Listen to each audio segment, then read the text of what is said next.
हिवाळी अधिवेशनाच्या कालावधीवरून सत्ताधारी आणि विरोधकांमध्ये जुंपल्याचं पाहायला मिळालं।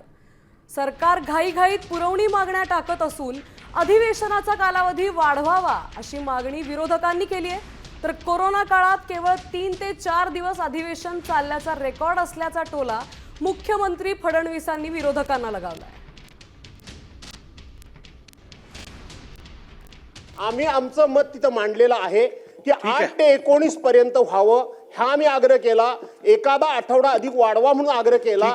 निर्णय झाला इथपर्यंत ठीक आहे, परंतु तुम्ही आमच्याबद्दल संशयाचं वातावरण निर्माण करू नये असं मला म्हणायचं। ठीक आहे सर, मला असं वाटतं अध्यक्ष महाराज की आपण आज पुरवणी मागण्या हे पण सादर करून म्हणजे आज मांडलेलं आहे अध्यक्ष महाराज, आणि सगळे बिलं पण आहे। अध्यक्ष महाराज, सरकारला एवढी घाई काय इथून पळून जायची? विधिमंडळाचं कामकाज सरकारला पुरवणी मागण्याच मंजूर करायची असतील तर मग काय करायचं अध्यक्ष महाराज? 1 दिवसाचं सेंट्रल हॉलला बोलवा। अध्यक्ष महोदय, एक रेकॉर्ड मला क्लिअर केला पाहिजे।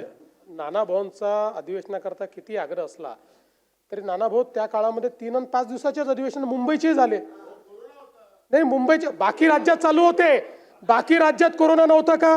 बाकी राज्यात 15-15, 20-20 दिवस चालायचे। महाराष्ट्रामध्ये 3 आणि 4 दिवस अधिवेशन चाललं।